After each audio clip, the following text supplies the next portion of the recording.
Olá, pessoal. Vamos dar início à gravação da aula do dia 23 de junho de 2020, da disciplina de Fisiologia do Exercício, na FUPAC Ponte Nova.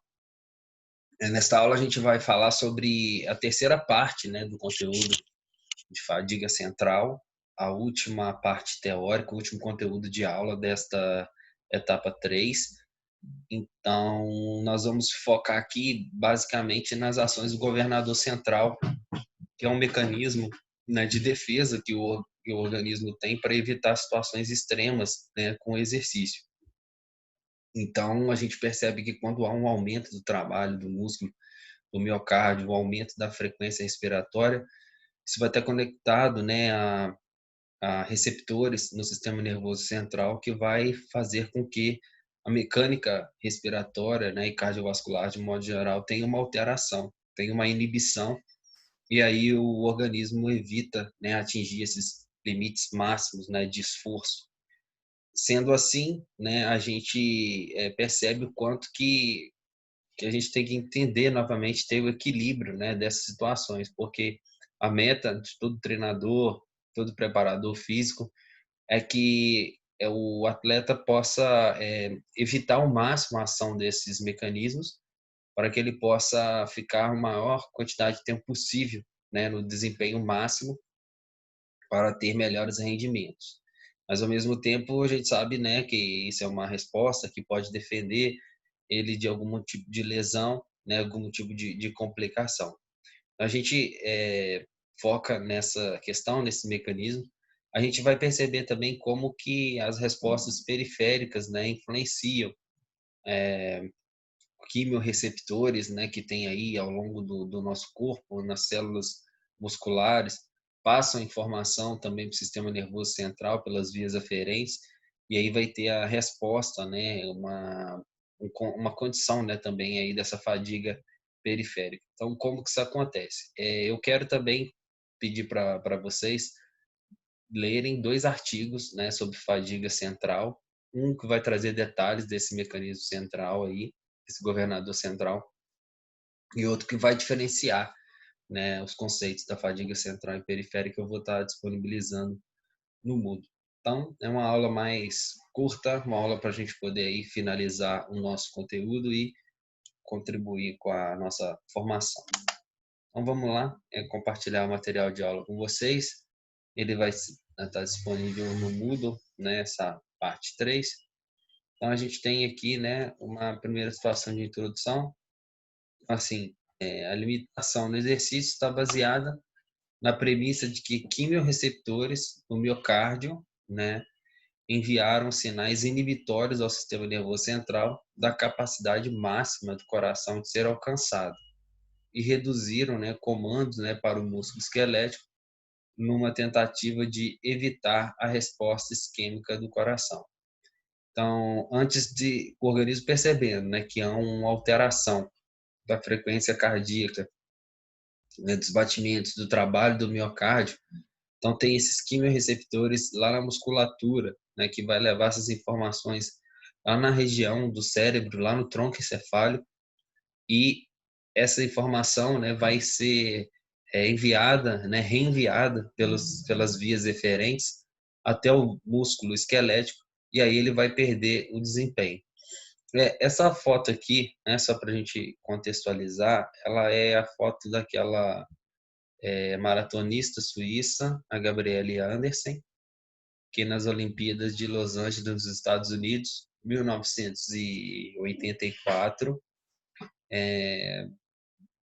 até por falha, na hidratação, na restabilização, do consumo de carboidrato durante essa prova, chegou, ao final da prova dessa condição, Então, aqui o sintoma claro aí de fadiga central e periférica. Então a gente percebe que essa foto ela passa, uma imagem, de superação, de resistência, do esporte.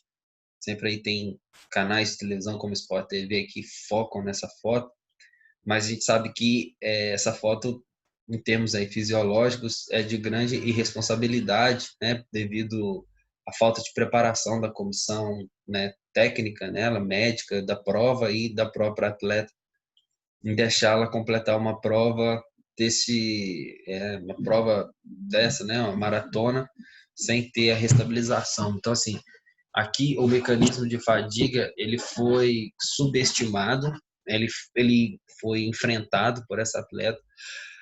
Obviamente teve consequências no sistema nervoso até hoje, sendo que ela poderia nem ter terminado essa prova, né, devido a óbito. Então, teve assim, os sinais de fadiga, mas eles foram subestimados por essa atleta e sua equipe médica. Assim, o governador central propõe as informações sensoriais aferentes, né, ou seja, do corpo ao cérebro, a partir do coração e talvez do cérebro e músculos respiratórios, né, a variação da frequência respiratória também, informa o cérebro de qualquer ameaça de hipóxia, né, a falta de oxigenação ou de isquemia nesses órgãos, como se estivesse entrando em colapso, né? O coração é a musculatura que envolve na respiração, né? Quais musculaturas seriam essas? Principalmente ali o diafragma, as musculaturas intercostais internas e externas, né? A variação da contração dessas fibras. Então, assim, em resposta, o governador central pelo córtex cerebral reduz a ativação eferente, ou seja, as informações, né, os impulsos nervosos do cérebro até os músculos esqueléticos, dificultando a transmissão do impulso nervoso e a liberação de neurotransmissores excitatórios que vão ser responsáveis pela contração muscular. Então aí uma menor quantidade de massa muscular passa a ser recrutada, bem como diminuição das unidades de sarcômero, né, as unidades contráteis do músculo, e diminuição na intensidade do exercício que pode ser sustentado. Então, começa a ter uma perda de desempenho. O ritmo diminui até fazer com que a frequência respiratória e os batimentos cardíacos retornem a um estado mais adequado e que esses quimiorreceptores deixam de ser enviados até o sistema nervoso central, evitando assim a fadiga. Então, assim, para o atleta, né, de desempenho, essas perdas aí podem significar uma perda de uma medalha, de um campeonato. Então, isso é muito importante, né? Para as pessoas praticantes de atividade física, isso pode ser como um sinalizador, olha, tá bom, né? Diminui o ritmo, é o nosso próprio organismo passando essa informação. Então, são os dois pontos, duas situações. Então, precisa a gente contextualizar, entender quando que a situação deve ser enfrentada, né? De modo que, né, se for postergada essa ação aí de fadiga, que ela seja com responsabilidade, porque imagina se essa musculatura, né, o batimento cardíaco causa uma interrupção, então assim, causa algum problema mais sério, né? Então, assim, a existência dos governadores periféricos do músculo esquelético e cardíaco é provado pelos rápidos efeitos deletérios, né, de isquemia, né, interrupção, sobre a função contrátil do coração e músculos esqueléticos. A gente viu, né, de alguns receptores, quimiorreceptores que tem na musculatura, que eles agem com a diferença, né, de algumas substâncias bioquímicas que aumentam no músculo devido à contração.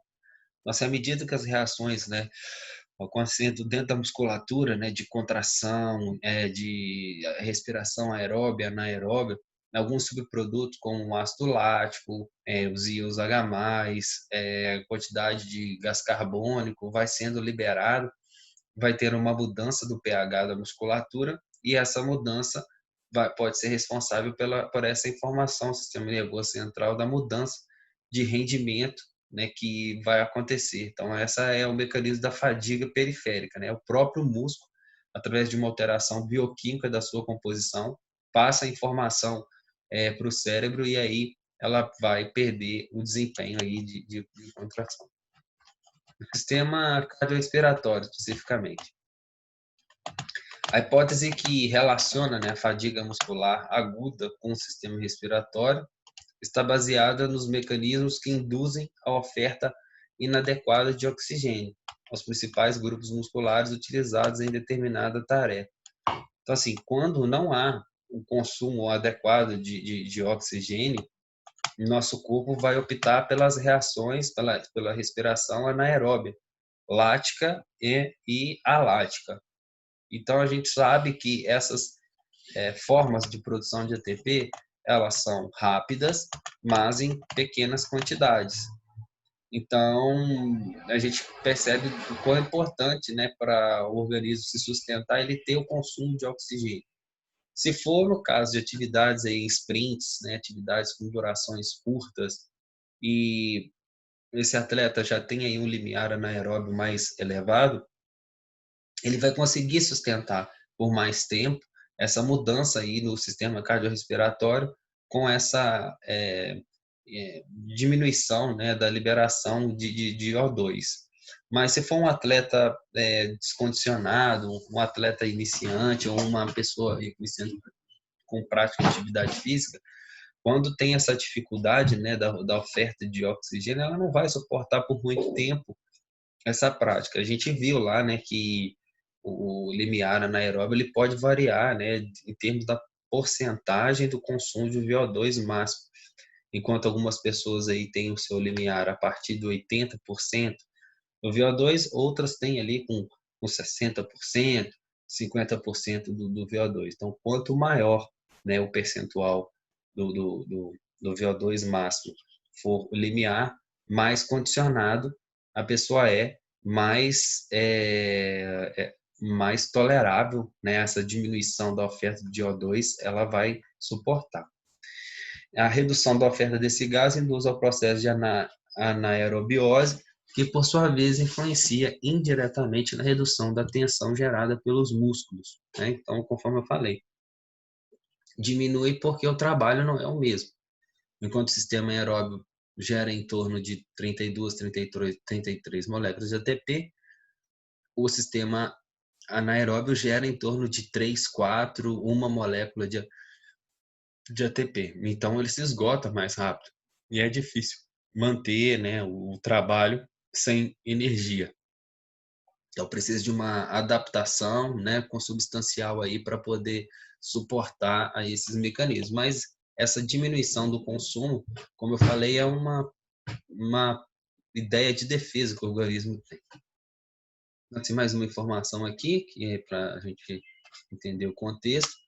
Durante o esforço máximo, imagina que você está fazendo aí atividades com um esforço próximo a 90%, 100% do VO2, como, por exemplo, nos estágios finais de testes progressivos, quem já fez testes máximos, até mesmo o Leger, que a gente já apresentou, já viu em outra disciplina, frequentemente observado o maior valor de captação, transporte e utilização de O2 pelo organismo, designado como consumo de oxigênio ou O2 máximo, né? É o volume de consumo de oxigênio máximo.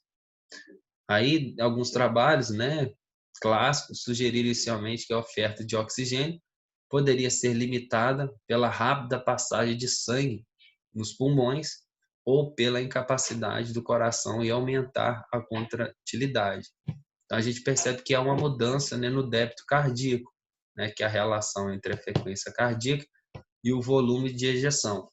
Então, a gente viu que o débito cardíaco, em condições de repouso, aproximadamente, ele é 5 litros por minuto, né, de sangue que é bombeado. Já em situações de exercício, ele pode chegar a 25 litros. Então, tem uma mudança. Com a diminuição do fluxo sanguíneo, com a diminuição e a queda do débito, essa oferta de oxigênio vai ser menor. E aí vai diminuir a capacidade de consumo, né, de intensidade do exercício.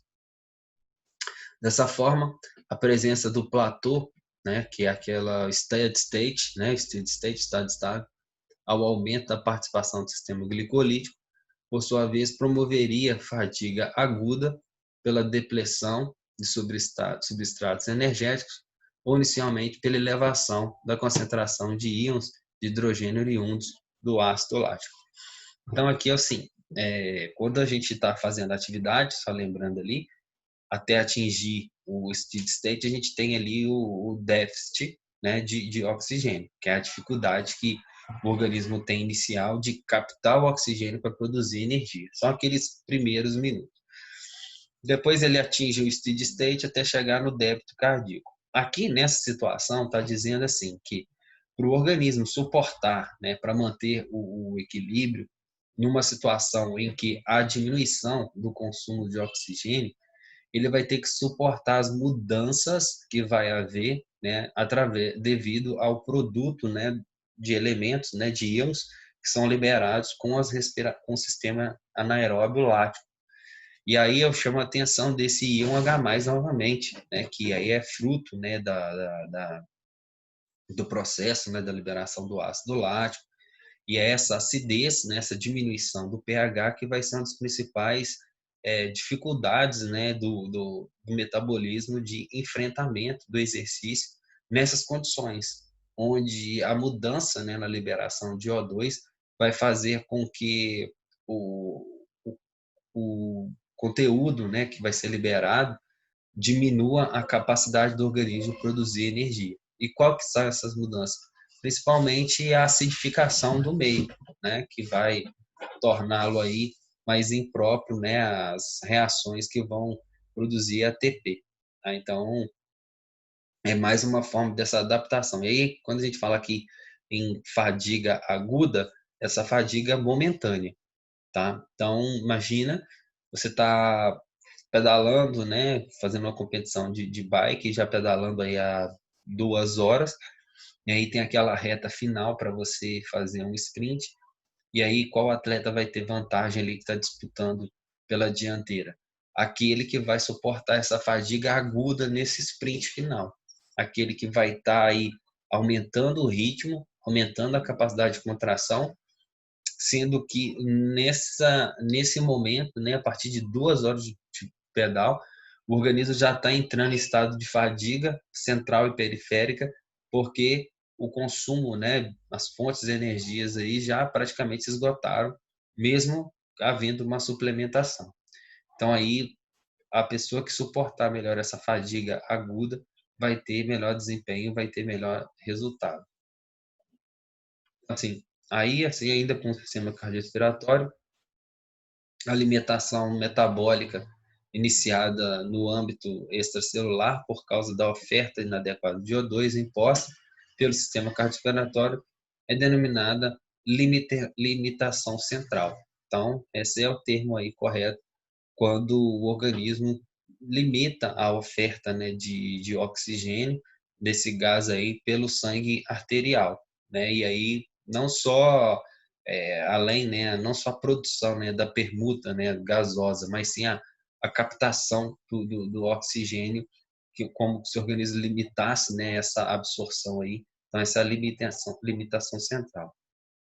Recentemente, o conceito de limitação central foi apresentado por Hill e Lupton, né, no início do século XX, foi completado, né, no final desse século, e surgiram com fatores limitantes, né, o VO2 máximo, os seguintes mecanismos, né? Quais são os mecanismos aí de limitantes do alcance, né, do VO2 máximo?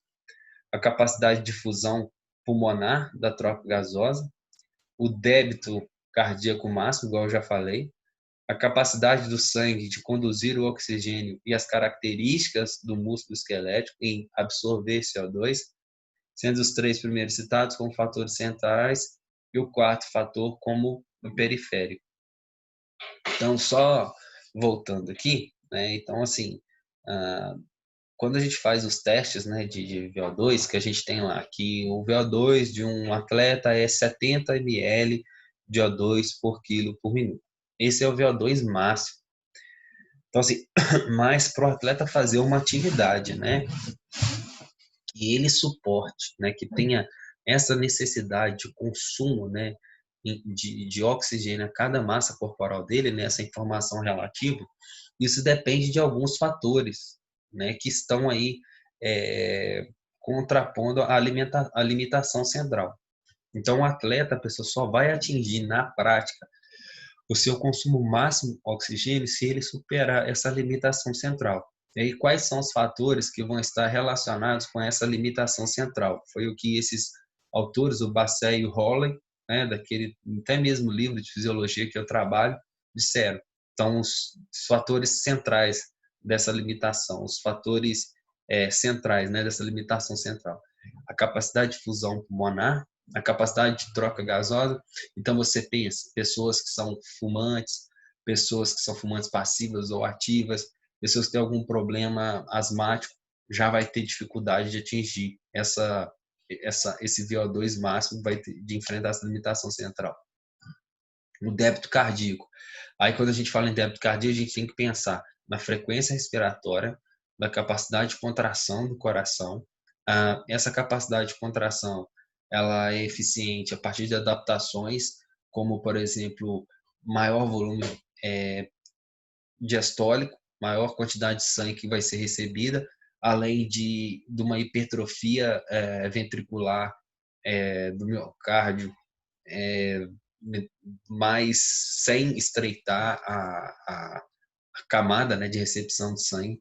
Então, assim, o bombeamento do sangue vai ter que estar relacionado ao aumento do volume de ejeção, tá? E aí a capacidade do sangue em conduzir o oxigênio. Então, assim, a capacidade do sangue em conduzir o oxigênio.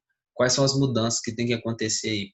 Como, por exemplo, maior produção de células sanguíneas, né? Maior produção de hemácia, uh, o tipo, né? A morfologia das hemácias tem que ser adequada, a capacidade da produção de hemoglobina, né? Que vai estar ligada ao ferro, que vai carregar o oxigênio. Então, são essas três mudanças que vai acontecer. O que a gente percebe é que os atletas, né, de um modo geral, aí, de resistência, nadadores, corredores, na preparação de algumas competições, por exemplo, Olimpíadas, né, alguns jogos aí mundiais, enfim, eles usam métodos de treinamento para poder diminuir a ação desses fatores, né, principalmente centrais. Um exemplo, né, de modernidade. Antes, o atleta tinha que ir para as regiões mais elevadas, porque lá nas regiões mais elevadas o sangue é mais rarefeito, e aí, né, as moléculas de oxigênio elas são mais espaçadas, e aí, com o tempo de adaptação, tem que produzir maior quantidade de células vermelhas, né? A gente chama isso de doping fisiológico. Hoje não é necessário mais você ir até esses locais, né? Com menor pressão atmosférica, né? Esses locais mais altos. Porque existem câmaras, né? Com diferença aí de pressão que você regula e aí você fica dentro dela para poder fazer com que o seu organismo possa trabalhar, né, de forma diferente. Você pode fazer algum exercício, enfim, usando máscara que altera essa pressão. Então aí são especificamente os três fatores centrais dessa limitação. E por fim, né, as características do músculo esquelético, a gente pode pensar aí nos tipos de fibras, né? A gente tem lá os tipos de fibras tipo 1, que vai ser aquela fibra com maior quantidade de mitocôndria, maior quantidade de enzimas, né, aeróbias, maior quantidade de hemoglobina, de transporte do oxigênio. E, por outro lado, a gente tem lá as fibras tipo 2, que são mais variáveis, e aí você pensa numa fibra tipo 2B, uma pessoa que tem aí bastante que tem a inervação e ativação de maior quantidade das fibras tipo 2B, são aquelas pessoas que têm maior facilidade dos exercícios de força, né? Elas vão ter dificuldade de enfrentar essa limitação central, porque o consumo de oxigênio vai ser maior nas pessoas que têm um aumento do uso das fibras tipo 1 ou da fibra tipo 2A para a produção de energia do trabalho. Então, é importante a gente verificar aí nesses dois fatores, né? Nesses dois grupos de fatores centrais, né? Relacionados à difusão, à troca gasosa, ao débito e à capacidade de condução de oxigênio pelo sangue, e do fator periférico, que é a capacidade aí do uso, né, das fibras musculares, né, do tipo das fibras musculares esqueléticas do oxigênio para a produção de energia. Os mecanismos periféricos são considerados como mecanismos de fadiga muscular aguda para aqueles que desenvolvem o meio intracelular, independente dos eventos fisiológicos oriundos do meio extracelular. Então, um exemplo clássico, eu fui fazer o teste, né, de VO2 máximo com protocolo de esteira de Ostrand, né, que tem aquela elevação da esteira e aumento da velocidade, né, o aumento da resistência. Quando eu estava fazendo esse teste, chegou um estágio, não lembro qual, que eu tive que parar. Não devido à questão da fadiga central, relacionada ao sistema cardiorrespiratório, enfim, mas devido à fadiga periférica. O fato da inclinação, né, da esteira, eu tive que trabalhar numa angulação que a musculatura, né, da panturrilha, os tendões, né, não suportou a, a modificação do trabalho, né? Passou a fazer um tipo de trabalho diferente. Provavelmente ele passou a fazer um trabalho, as fontes energéticas dessa musculatura, né, em uma determinada angulação, a carga aumenta, a fonte energética foi toda consumida, então eu tive dificuldade. Então, por queimação nessa região, né, no tendão aqui bem no calcanhar, no tendão de Aquiles mesmo, eu tive que parar. Isso é um exemplo de fadiga periférica, ou seja, a região, né, posterior da minha perna não estava conseguindo captar a quantidade de oxigênio, não tinha fonte de energia necessária ali para que a contração acontecesse e eu pudesse enfrentar e fazer com que a fadiga periférica fosse igual à fadiga central. Então foi uma limitação específica, né, que aconteceu lá na questão intracelular. Entre outros fatores associados à fadiga periférica, a depressão de substratos energéticos, acredito que foi o que tenha sido feito, né, devido a um certo encurtamento que eu tenho nos músculos posteriores da coxa. Então, quando modificou o trabalho, né, eu perdi. Então, qual que é a forma, né, da gente poder evitar essa fadiga periférica? É fazer trabalhos específicos, né? Fazer trabalhos específicos com aquela determinada região para que o organismo possa readequar a distribuição do fluxo sanguíneo, a liberação de fonte energética para a produção de energia, né? E o trabalho acontecer de forma mais eficiente.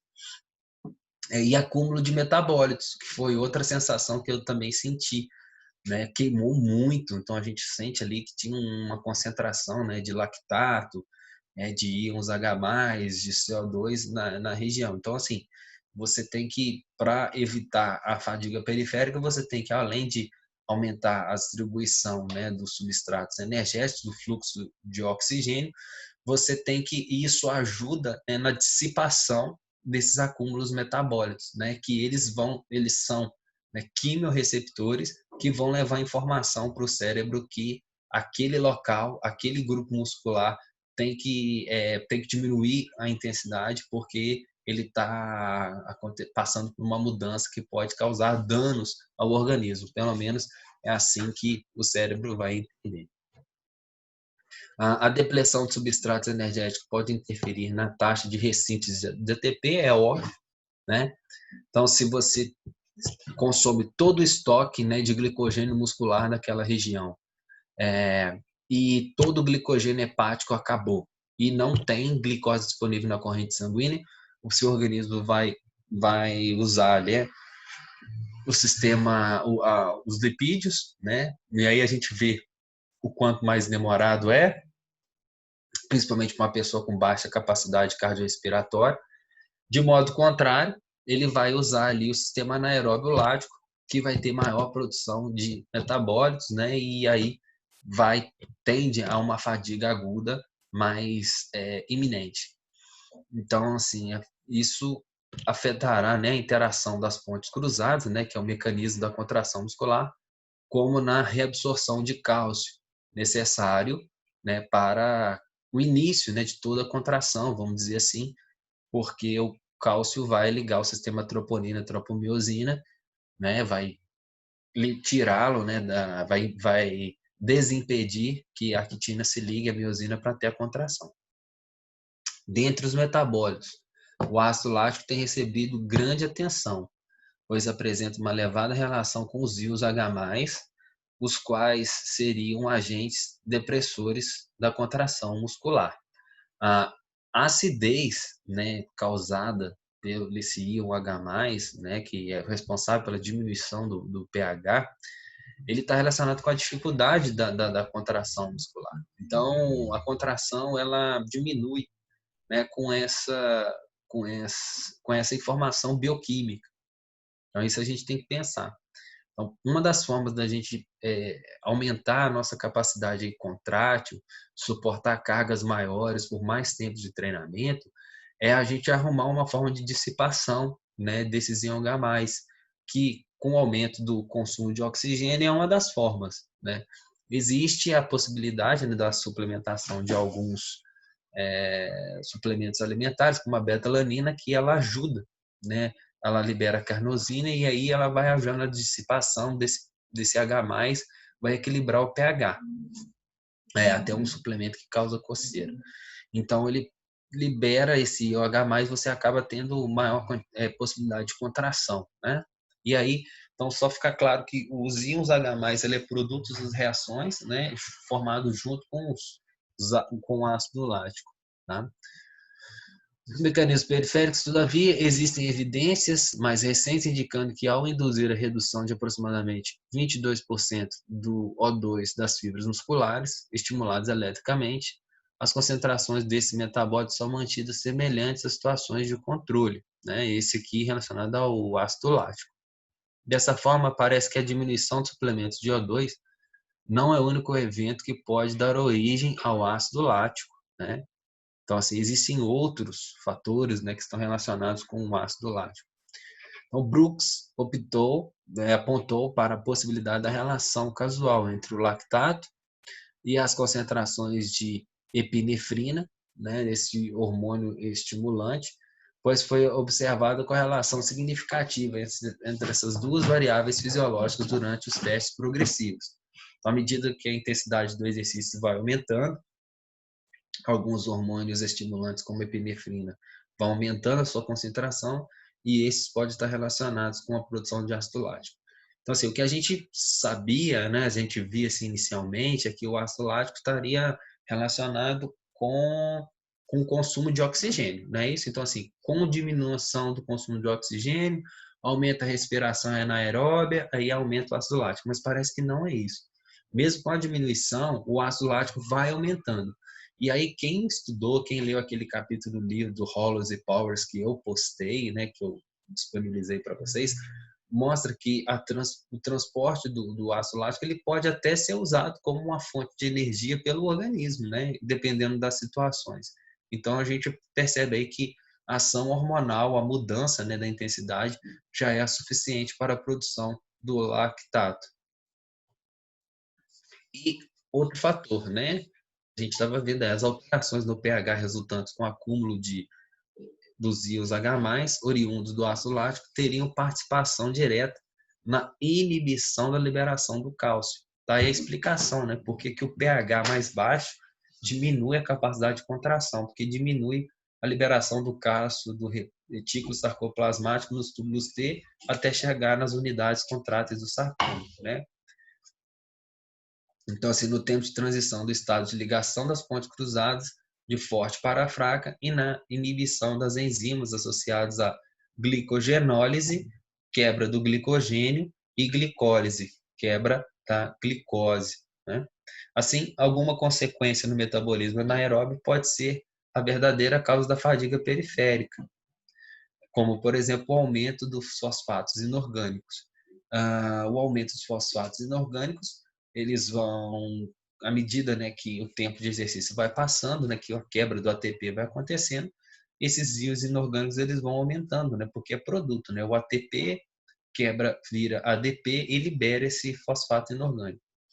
A elevação das concentrações desse fosfato inorgânico, por sua vez, também é capaz de inibir a reabsorção do cálcio, que alterará o tempo de relaxamento das fibras musculares. Então, é outra explicação aí para a fadiga periférica. O aumento da concentração dos fosfatos inorgânicos vai prejudicar a absorção de cálcio. Além do mais, a gente viu aí que o acúmulo de íon H+, aumenta a reabsorção de cálcio, e a gente viu que a produção de ácido lático está relacionada também a alguns hormônios estimulantes. Isso fica a mensagem para vocês. Então, a gente tem aí a observação de alguns esquemas, né? Limitação pelo governador central, né, do sistema nervoso central. A gente tem aí a limitação pelo sistema nervoso central e tem a limitação pelo sistema cardiovascular. Então, a gente tem aqui dois hormônios, né? A vasopressina e a oxitocina. Tem aí a oferta inadequada de O2, e aí gera fadiga na contração muscular.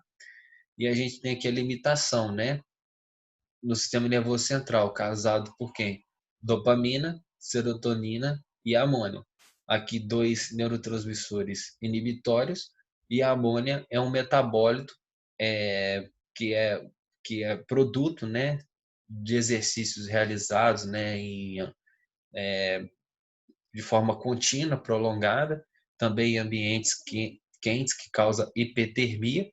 Então aí também causa a fadiga, tá? Então, assim, o limitador ele pode agir tanto aqui no sistema nervoso central, aqui a liberação de alguns hormônios. O que ele vai causar, né, principalmente? A oferta inadequada de O2. E aí tem essa limitação periférica, a produção de metabólitos independentes da oferta de O2. Então, quais são os metabólitos que a gente viu? Alguns hormônios, como, por exemplo, a epinefrina, que vai estar relacionado ao ácido lático. A gente vai ter aí o aumento dos íons H+, que está relacionado com a produção de ácido lático também, mas vai dificultar a reabsorção do cálcio, e aumenta a concentração de fosfato inorgânico. Considerações finais. Possivelmente, o tempo de duração é uma variável que influencia significativamente na interação e na predominância desses sistemas. Então, quanto mais o tempo passa, quanto mais a intensidade varia ao longo desse tempo, é o principal fator que vai influenciar, né, no estado dessa fadiga central, que vai estar relacionado também com a fadiga periférica. Em exercícios de alta intensidade, com duração aproximadamente 3 minutos, cerca de 89% da redução de força está relacionado com os mecanismos periféricos. Isso é muito importante. Tá? Então, exercícios rápidos, até 3 minutos. São exercícios que usam, né, principalmente as fontes anaeróbias. Então, quais são os principais fatores limitantes? Fadiga periférica. Ao passo que 11% remanescentes estão associados ao sistema nervoso central. Adicionalmente, os exercícios mais contínuos, superior a 30 minutos, eles estão mais relacionados com a fadiga central, tá? Por quê? Porque vai estar relacionada com o mecanismo cardiorrespiratório, com a inadequação, né, da liberação de oxigênio, do carreamento, para aqueles fatores que a gente falou: diminuição no débito cardíaco, dificuldade no transporte de O2, dificuldade na difusão de O2 lá nos pulmões, né? E o fator mais periférico aí, que seria a incapacidade de consumo do oxigênio, fica, né, para exercícios mais curtos e intensos. Então, pressupõe-se que, ao se realizar exercícios cíclicos de maior intensidade possível, né, que são exercícios com intensidade alta e alternada, o tempo de duração dessa tarefa será o fator preponderante na determinação da predominância dos sistemas fisiológicos representados. Contudo, essa relação deve ser vista com cautela, pois o esquema apresentado não levou em consideração a possível relação existente entre a magnitude das alterações e suas implicações. Ou seja, você fazer uma série contínua, que você tem ali tanto exercer o tempo com variações na questão cardiorrespiratória e alterações na intensidade, você vai estar trabalhando ali as duas fadigas, tanto a central, mais comum em exercícios contínuos, quanto a periférica, mais comum em exercícios mais intensos de curta duração. A gente tem o esquema, ó, aproximadamente até o terceiro minuto. Seria até aí 180 segundos. Mecanismos periféricos, neurais e metabólicos, gerando fadiga muscular aguda. Aproximadamente 30 minutos. O sistema cardiovascular é o principal responsável, devido à dificuldade, né, da liberação, né, de captação de oxigênio. E acima de 30 minutos já tem a questão do sistema nervoso central, passando aquelas informações ali, né, ao sistema cardiorrespiratório e também à periferia, na intenção de diminuir, né, a quantidade de risco, né, que vai colocar o exercício devido a uma possível isquemia, incapacidade de contração da respiração. Ok, pessoal? Então, esse, foi o nosso conteúdo, né, sobre fadiga central e periférica. Né? A gente percebe aí a relação do tempo do exercício com essas duas fadigas. Quanto mais rápido o exercício, mais intenso, mais relacionado com a fadiga periférica. 30 minutos relacionado com acima, 30 ou mais com o sistema nervoso central. Então, fica aí a nossa explicação, observação. Espero que possa ajudá-los vocês na disciplina, na vida profissional.